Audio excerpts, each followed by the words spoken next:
сегодняшняя называется «Линорек», и она напрямую связана с водой, то и презентовать мы будем себя в околоводном формате. Что это значит? Это значит, что ваша команда, во-первых, может придумать какую-нибудь околоводную метафору для презентации себя. Например, что вы сильные, как океан, или что вы такие же легкие, как ручеек. В общем, придумайте сами. Можно использовать вообще любые угодные метафоры. Во-вторых, мы предлагаем вам изобразить звук вашей команды. Это может быть тоже водный звук, который отражает ваш характер. И в-третьих, можно будет смастерить по нашей традиции какую-то атрибутику себе. И для того, чтобы смастерить атрибутику, я попрошу по одному человеку от команды подойти сюда для того, чтобы взять материалы. На все про все у нас есть 10 минут на то, чтобы все придумать. Затем начинаем презентацию.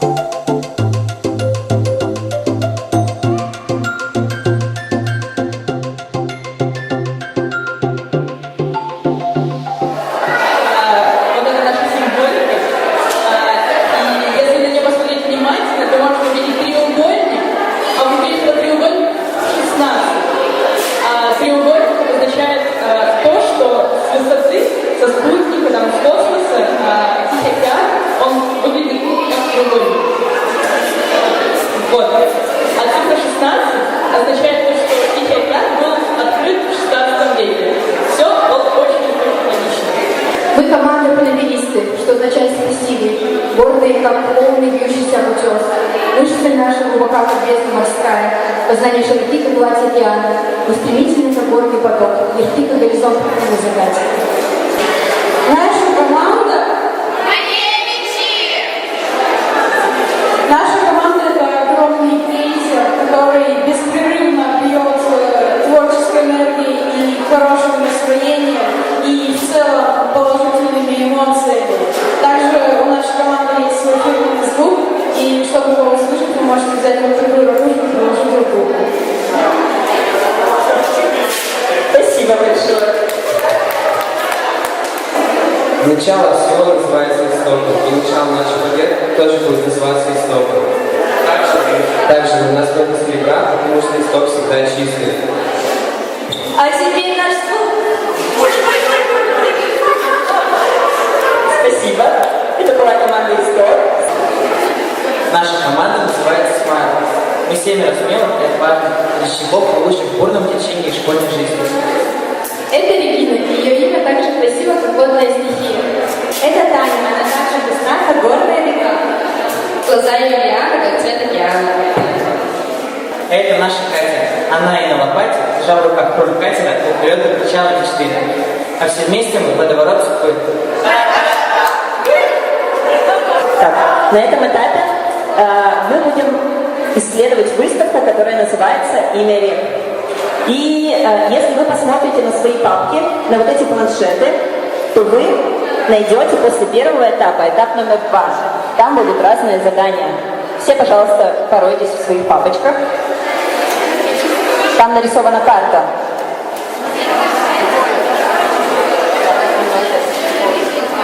Итак, все нашли карту? Это прекрасно. И вам можно прям достать этот листочек из папки, потому что этот листочек с двух сторон содержит задание. На первой стороне задание на 2 балла, оно одно единственное, оно связано вот с этой инсталляцией, с речками, а на второй стороне уже заданий гораздо больше, целых 8. И у вас сейчас будет ровно 12 минут на то, чтобы исследовать всю выставку, найти все экспонаты и писать правильные ответы в этот листочек.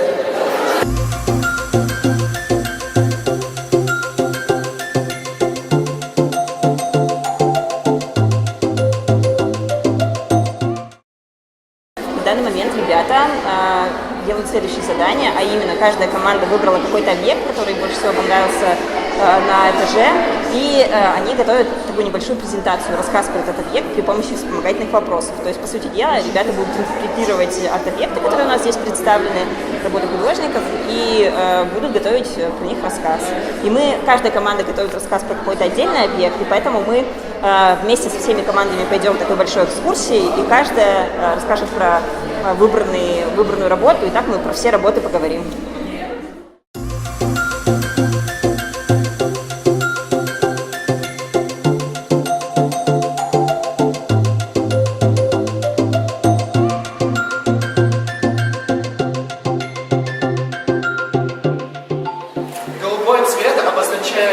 реку, воду, небо, движение или спокойствие тоже одновременно.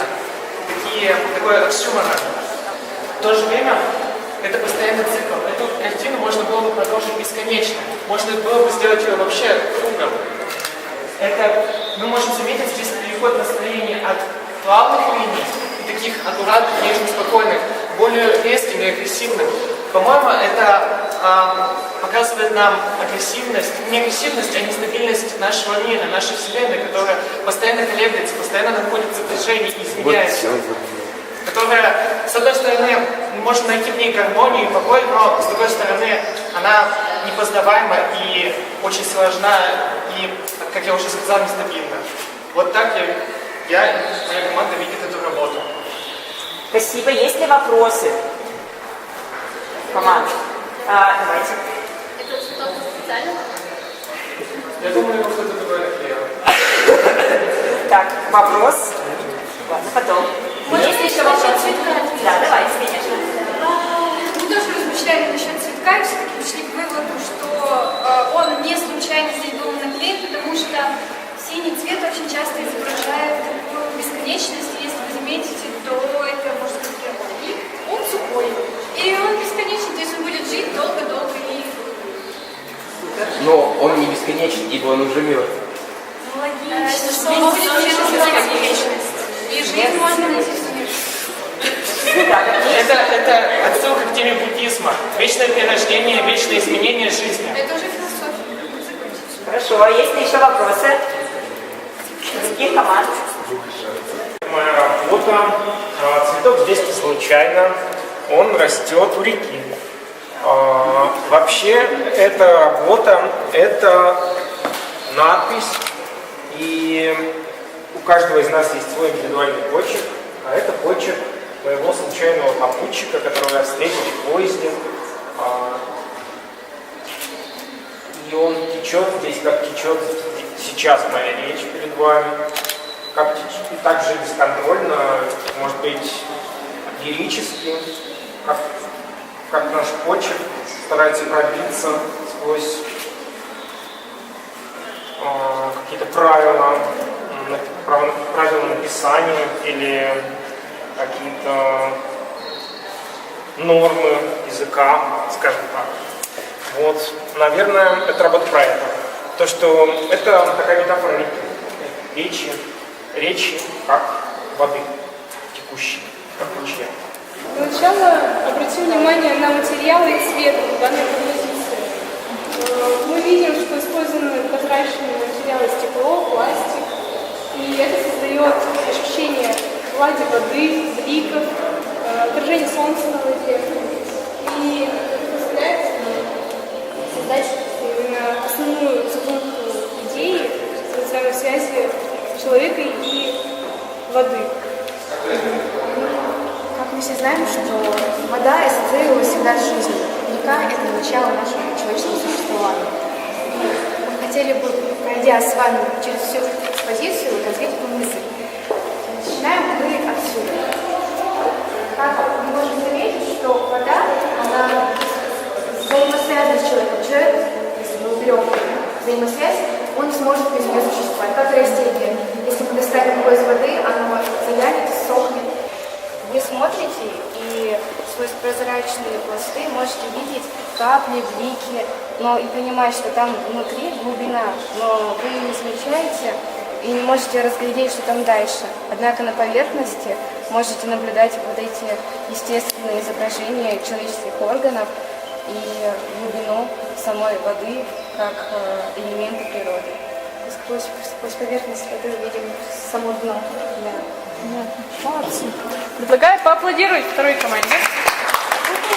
Дело в том, что одна из важнейших тем нашей выставки – это такая поддержка, что ли, малых рек, которые не существуют, а которых мы часто не видим, не замечаем, потому что они находятся во врагах. Во врагах и сходить осмелится не каждый, это скорее для экстремалов. Плюс некоторые речки вообще убраны в кругу, как, например, река Данилиха. И поэтому мы предлагаем сегодня наши малые реки гордо поддержать, потому что они, в общем-то, наше богатство, наш ресурс. И каждой команде сегодня выходит одна какая-то маленькая река, и вам надо придумать художественную акцию в поддержку этой реки. И все эти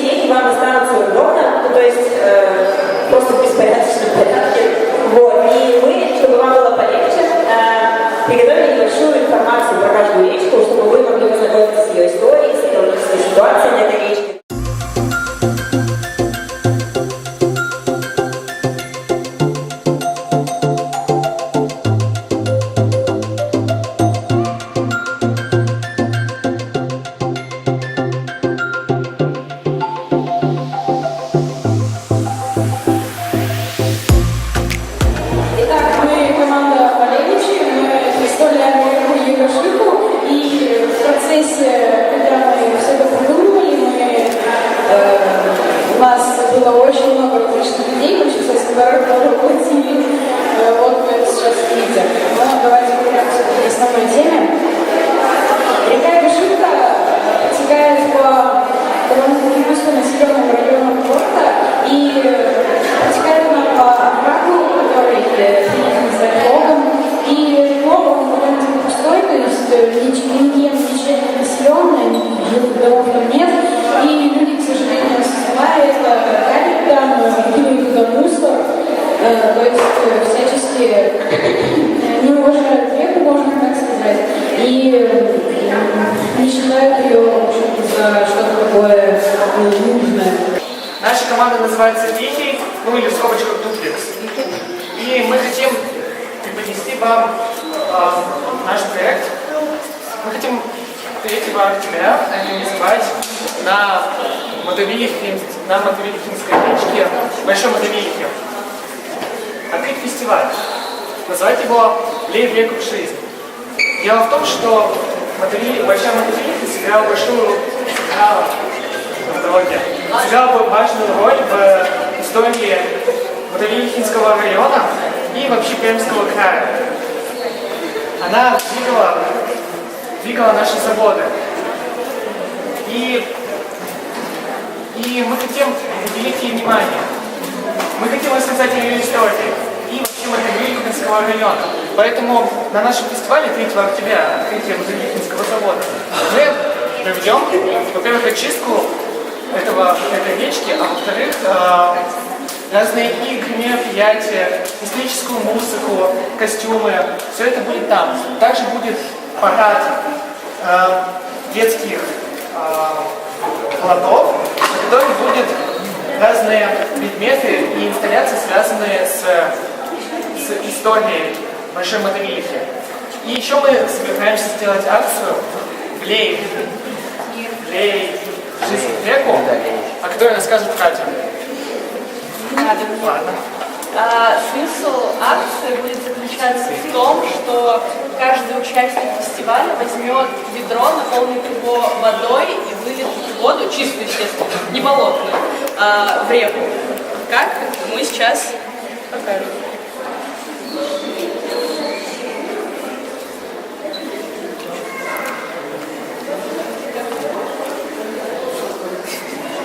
Единая цепочка.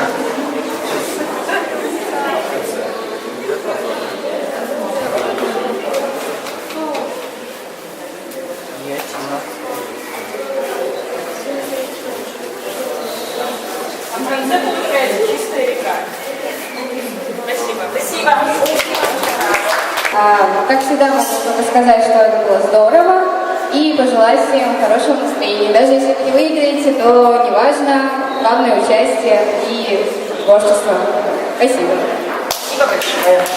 Следующее. Мы вчера, рассказывая нашим гостям про малые реки Перми, вдруг обнаружили удивительную вещь. Реки очень сильно отличаются от улиц города, потому что их не переименовывают. То есть они сохраняют преемственность сквозь время. Это на самом деле очень здорово, потому что улицы меняли название. Ну, сами знаете, да, там улица Петропавловская стала коммунистической, там Сибирская, там Мосферская не переименовалась. Ну, в общем, как бы Карла Маркс, ну и так далее, и так далее. То есть, а это ценные люди, то есть это реки времени еще. И это очень здорово, потому что они объединяют пространство. Вот. И поэтому мне кажется, что в этом направлении тоже можно двигаться. Еще хотела бы сказать, что это первая вот наша такая вот интервенция в эту тему.